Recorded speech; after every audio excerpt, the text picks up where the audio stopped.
अरे आज बिरज में होरी रे रसिया। तो वही राग, वही समय और वही महीना, समझिए।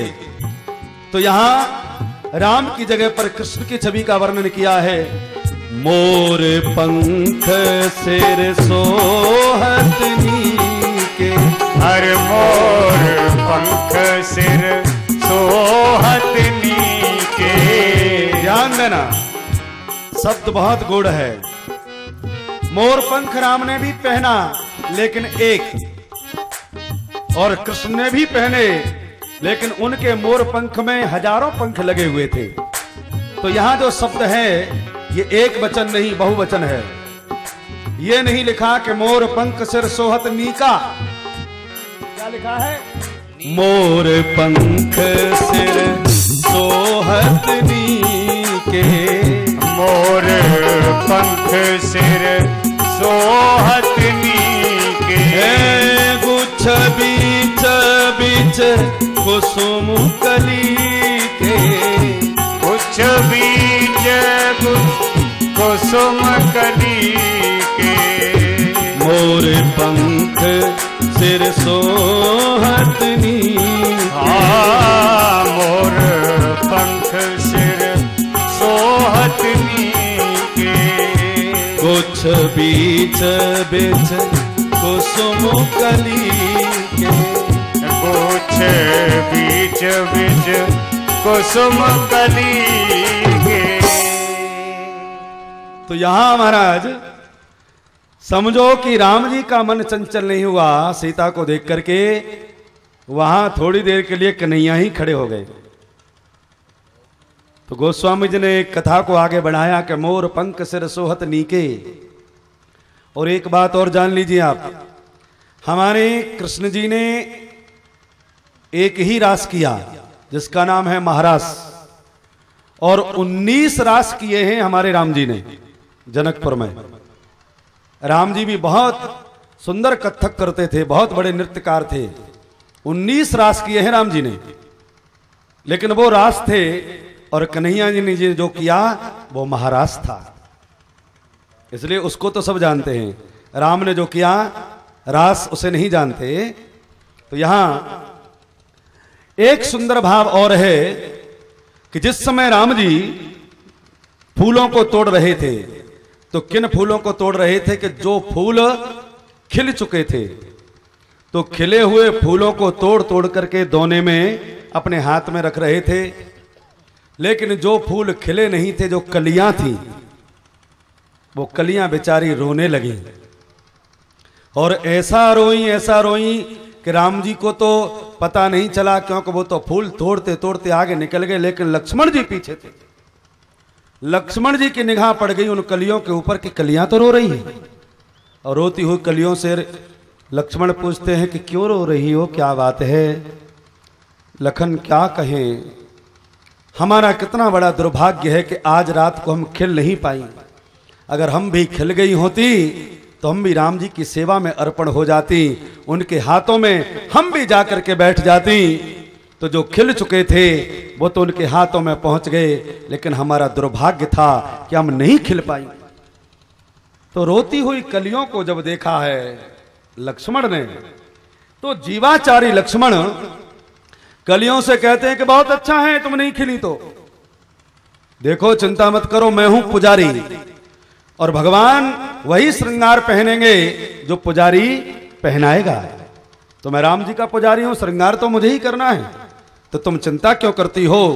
अरे कलियो, जो फूल खिल चुके थे वो तो केवल उनके हाथों तक ही पहुंचे हैं, लेकिन मैं तुमको वचन देता हूं कि तुम खिली नहीं हो तो तुम हाथों में नहीं, तुम भगवान के सर के ऊपर चढ़ाई जाओगी, ये मेरा वचन है।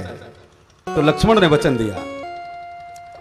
जो जीवन में खिलता नहीं है वो भगवान के सर के ऊपर चढ़ाया जाता है, और जो खिल जाता है वो टूट करके गिर जाता है। इसलिए खिलो मत। खिलने का मतलब अभिमान मत करो जीवन में, है? तो कलियों को कहां रखा लक्ष्मण जी ने, ध्यान देना कि मोर पंख सिर सोहत नीके। मोर पंख सिर सोहत नीके। कुछ बीच बीच कुसुम कली के। कुछ बीच निज कुसुम कली के। बालों में बीच में जहां मोर पंख लगा था वहां बालों के गुच्छा में उन कलियों को श्री लक्ष्मण जी ने गूंथ करके और राम जी के केसों में सजाया। इस प्रकार से और एक भाव और मैं आपको दर्शन कराऊं कि सीता ने जब राम जी को देखा और राम जी ने जब सीता को देखा तो राम की छवि निहार करके सीता ने अपने मन में बसा लिया और अपने पलक रूपी किवाड़ों को बंद कर दिया। कहां से अंदर ले गई? नेत्रों के माध्यम से राम को देखा और सोचने लगी कि कहीं ये छवि मुझसे दूर न हो जाए, इसलिए उस छवि को अपने अंदर बिठा करके और पलक रूपी किवाड़ बंद कर दी। राम जी सीता के हृदय में बंद हैं, निकलने का मार्ग नहीं मिल रहा।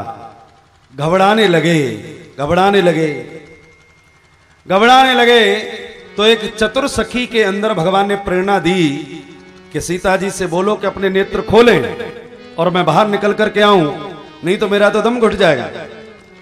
तो चतुर जो सखी थी उसने सीता को झकझोरा और कहा कि हे सीते, तुम अपने नेत्रों को खोलो और नेत्र खोल करके इस छवि को पुनः अपने मन में बसाओ।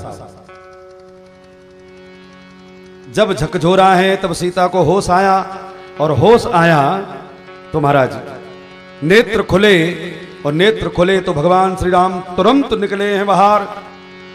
लंबी लंबी श्वास लेने लगे और पसीने छूट गए राम जी को।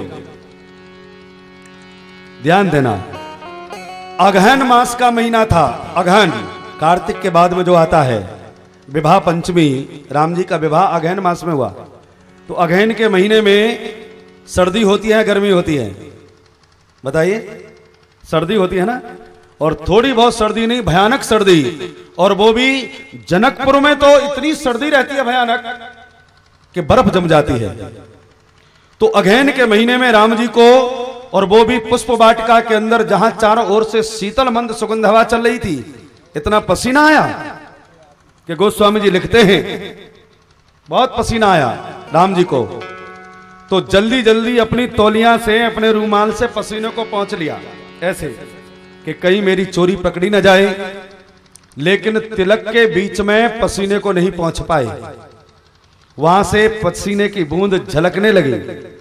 तो गोस्वामी जी ने राम जी की चोरी पकड़ ली और लिख दिया कि भाल तिलक श्रम बिंदु सुहाए। भाल तिलक श्रम बिंदु सुहाए। भाल तिलक श्रम बिंदु सुहाए। हरे भाल तिलक श्रम बिंदु सुहाए। श्रम, गोस्वामी जी लिखते हैं कि राम जी को इतना श्रम हुआ। अब आप सोचिए, फूल तोड़ने के समय क्या मेहनत होगी भैया, आप सोचो। और फूल तोड़े भी नहीं, अपने आप टूट टूट करके गिर रहे थे। फिर ये मेहनत कहां से हो गई जो इनको पसीने निकल पड़े? हाँ, पसीने तो पसीने इसलिए निकले कि सीता जी ने इनको अपने हृदय रूपी मन मंदिर में बंद कर दिया। और कहने लगी, हो मेरे मन में बसे हो बसे रहना। हो मेरे मन में बसे हो बसे रहना। प्रभु तन में बसे हो बसे रहना। हो प्रभु तन में बसे हो बसे रहना। मेरे मन में बसे हो बसे रहना। हो मेरे मन में बसे हो बसे रहना। तो अपने मन में बसाया सीता ने, इसलिए राम जी को श्रम हुआ बाहर निकलने में। और जब बाहर निकल करके आए तो पसीने पसीने हो रहे थे, और पसीना तो पहुंच लिया लेकिन तिलक के बीच वाला पसीना नहीं पहुंच पाए, कहीं तिलक मिट न जाए। हम भी पहुंचते तो हैं लेकिन ये जगह छोड़ देते हैं। हाँ, तो इसी प्रकार राम जी का भी वो तिलक बच गया। वहां श्रम बिंदु पसीना दिखाई पड़ा, और तुलसी बाबा ने लिख दिया कि श्रवण सुभग भूषण छवि छाय।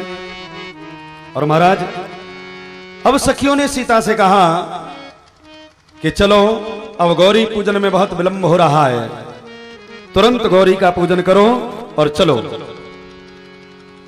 महाराज